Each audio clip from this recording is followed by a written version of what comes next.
एक और जहां इंडिगो संकट के कारण पूरा देश अस्त व्यस्त हो गया, यात्री परेशान रहे, तो वहीं इस बीच एक ऐसी खबर सामने आई जिसने सुर्खियां बटोर ली। दरअसल भारतीय रेलवे के लोको पायलट, जो ट्रेन चलाने वाले ड्राइवर्स होते हैं, उन्होंने अपनी ड्यूटी के घंटों को सीमित करने की मांग कर दी। वो चाहते हैं कि थकान से बचने और रेल दुर्घटनाओं को रोकने के लिए ऐसा किया जाए। उन्होंने ये मांग भारत की सबसे बड़ी एयरलाइन इंडिगो में हुए संकट के बाद एयरलाइन पायलटों के लिए सरकार की ओर से बनाए गए नियमों का हवाला देते हुए कही। इस पूरे मामले पर ऑल इंडिया लोको रनिंग स्टाफ एसोसिएशन AIL-RSA ने केंद्र सरकार के इंडिगो मामले पर रुख की आलोचना की।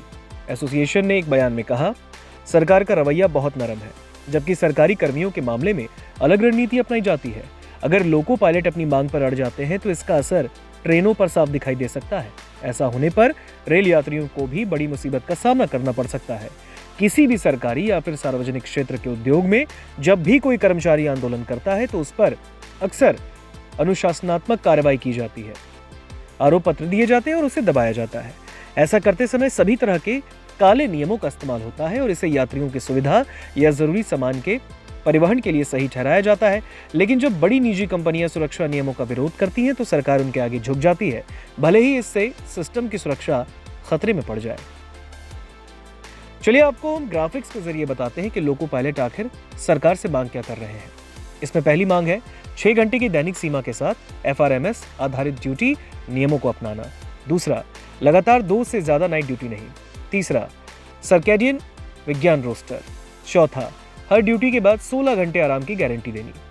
पांचवा, दैनिक आराम के अलावा वीक ऑफ्स यानी साप्ताहिक अवकाश।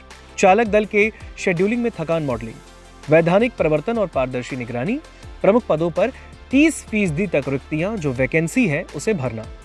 आपको बता दें, इंडिगो एयरलाइन का संकट मंगलवार को 8वें दिन भी जारी रहा।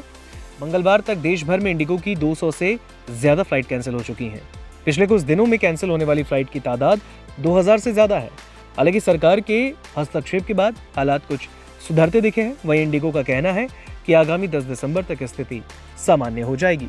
हालांकि अब इस पूरे मामले के बीच ऑल इंडिया लोको रनिंग स्टाफ एसोसिएशन ने केंद्र सरकार से मांग कर दी, लेकिन इसे साफ तौर पर केंद्र सरकार के खिलाफ एक कदम के तौर पर देखा जा रहा है। अगर लोको पायलट्स ने अपनी मांग पर वो अड़े रहे या फिर आने वाले वक्त में अगर उन्होंने वही किया जो इंडिगो क्राइसिस का एक मुख्य कारण रहा, तो फिर ट्रेन यात्री भी इससे जूझ सकते हैं, क्योंकि रेलवे जो है वो भी एक बहुत बड़ा प्लेटफॉर्म है। अगर रेलवे इस तरीके से ठप होगा, अगर ट्रेनें बाधित होंगी, ट्रेनें कैंसिल होंगी, तो फिर इससे यात्रियों को भी मुसीबत का सामना करना पड़ जाएगा, जिस तरीके से इंडिगो क्राइसिस में अभी एयरलाइंस के यात्रियों को करना पड़ा है।